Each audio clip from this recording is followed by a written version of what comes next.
Hi friends.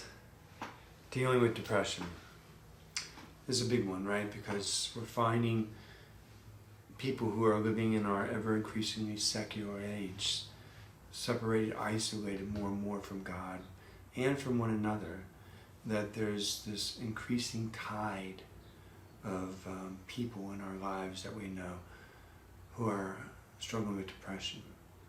And maybe you yourself are struggling with depression or have struggled with it, or it comes in waves in your life. What to do about that? Particularly what to do about that as Christians. Well, there's a lot that can be done. I mean, certainly seeing a doctor is important, and medicines may have its place in our life, especially if there's some sort of chemical imbalance. It's also opening up to a good counselor, like a clinical counselor. And for us as Christians, it's important to find clinical counselors who are also Christians, so that God can be brought into that clinical setting. So counseling has its part. You know, another important thing is exercise and eating the right foods. That was one of the things I learned about 5 years ago when I was struggling not with a chronic depression, but a situational depression, which really just like classic depression. There were days I didn't even want to get out of bed, you know. And having people in my life that made sure I saw a doctor, that I saw a counselor, that I was eating right, that I was eating the right foods and exercising well, all of that stuff helped. And that passed, you know. Getting the right amount of hours of sleep at night and going to bed at the same time, getting up at the same time. And then, you know, finding the things that you find fulfilling in your life and doing those.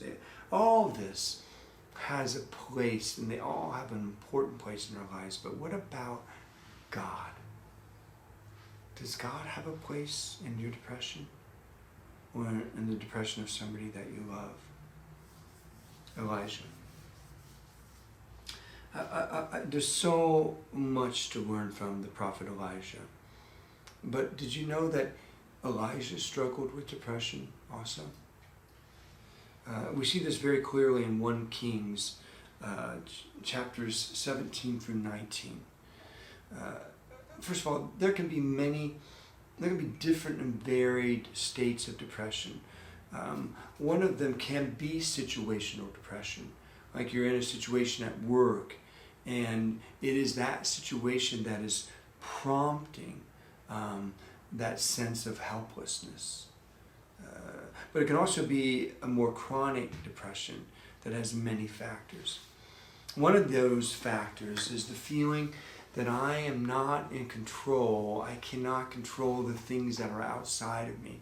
So like staying with that situation of work, that I have this boss, or I have these projects, or I have these demands placed upon me at work or at home with my family, and it's just endless. It's unending, and it's always coming at me. It's always demanding, and I can't control it, and that can push us into a depressive state. But another thing is what happens inside of us. You know, that we feel we cannot control what's going on in our heads and in our hearts. We have this fear, we have this dread. We wake up every morning and we just struggle with all of our strength to even just get out of bed because of what's going on inside of us, these feelings that are happening inside of us. Well, I would propose that Elijah had both of these. He had both of these. Certainly on the outside, like, you know, he was called to be a prophet of God. And he was called to confront the king Ahab, who was marrying Jezebel. And God was warning through Elijah, Ahab, that if he brings Jezebel, marries her, this foreign woman, that she's going to bring in all these false gods, set up all these false altars, and that the people of Israel are going to be led away from the one true God. And then, you know, into depression, into unhappiness, and into a life that God never intended for his people. And that's exactly what happens because Ahab doesn't heed the warning of Jezebel. So you can think just on an outside level that this would affect not just like the spiritual life of Elijah, but it would affect the psyche, the emotional state of mind of Elijah. And in fact, it does. It does. But it doesn't stop there. Because Elijah then was probably struggling inside like, I'm a failure. I'm a prophet. And I couldn't change the mind of the king. And now Jezebel, the queen, is sending all these troops after me to kill me. And so my life is worthless. And I'm supposed to be leading people to God, and many of the people are being led away from God. Right? So he must have inside just felt like a failure. So literally we're told in 1 Kings through 17:19 that Elijah was out in the desert and just laid down to die. He wanted to die. He wanted to end his life because he just thought, and both on the inside and on the outside, that he was a failure, that he was alone, that no one understood him, that everyone hated him, that he was worthless, and I could go on and on. This was a prophet, a mighty prophet of God that was struggling with depression. So what happens? He holds on to some vestige of his faith. And through grace, because all is grace ultimately, dealing with depression, he's able to hold on to God, and that's symbolizing his journey to Mount Horeb. Okay? So he goes up on top of Mount Horeb, and he's at least willing to listen to God. That God can get him out of this situation and put him back onto God's plan. Well, like a lot of us, he's looking for God to act in the way that he expects God to speak to him. Like through the powerful and the supernatural, like, through, well, literally fire and thunder and lightning and wind. And in fact, all that happens up on Mount Horeb, but Elijah doesn't discover God in any of that. And so he's disappointed. And God shows up in the gentlest breeze, meaning in a way that Elijah doesn't expect God to show up. And friends, that's often the way that God shows up to us, right? We want him to change us in mighty ways and instantaneous, like in a thunderclap or a strike of lightning. And is God able to do that? Yes, he's able to do that.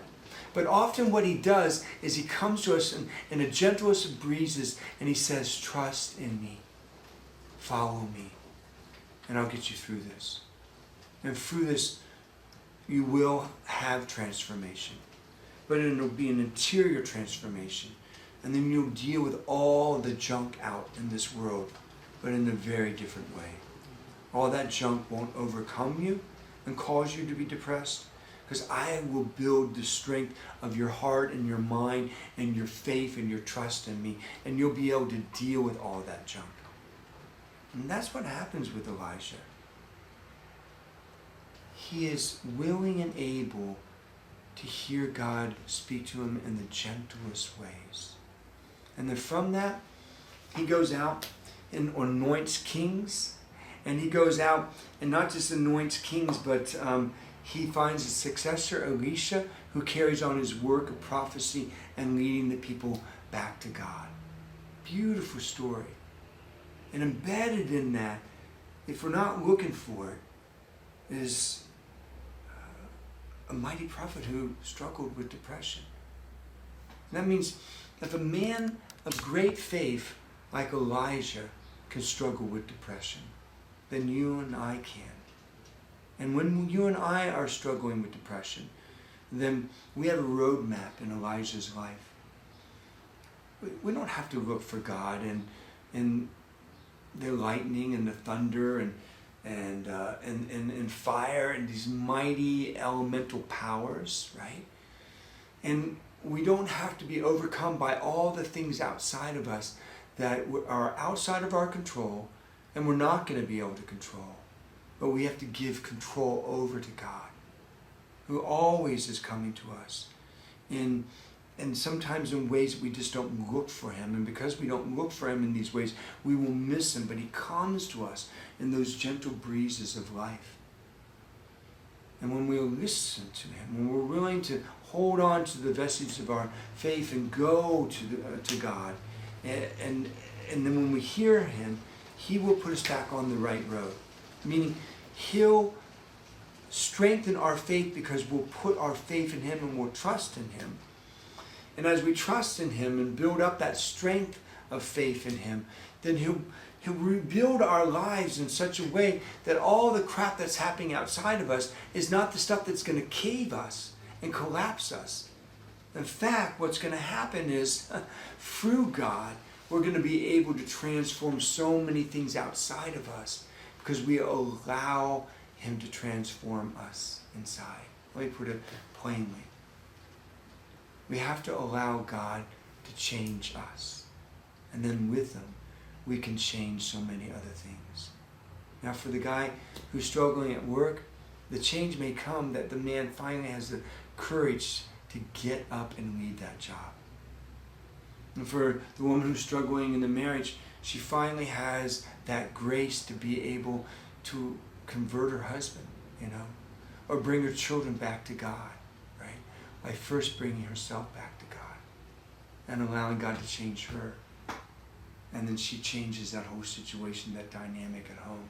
And the list goes on of all of the situations that we find ourselves, the conditions that we find ourselves as human persons. Listen, as Christians, there's a way to deal with depression. There's a place. And that way is Jesus, the way, the truth, and the life. And we have to allow God to have a place in our depression. And including all that other stuff that's important. Doctor, counselor, exercise, eating, sleeping, and finding things in life that are fulfilling. And the person that is most fulfilling for us is God. The divine doctor, the divine counselor, the spirit that is wisdom. And the exercise that we have to do is not just our physical exercise, but the exercise of faith. And what we eat, like not binging on Netflix when we're depressed, but binging on prayer like Elijah does, right? And taking the time to give our spirits rest, not just our bodies rest.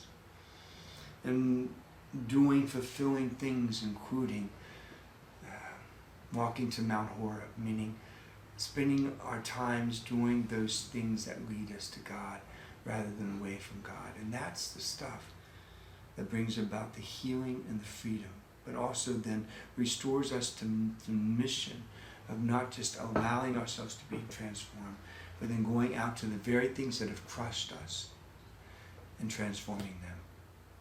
That's the power that Elijah had through God. That's the power that you have available to you.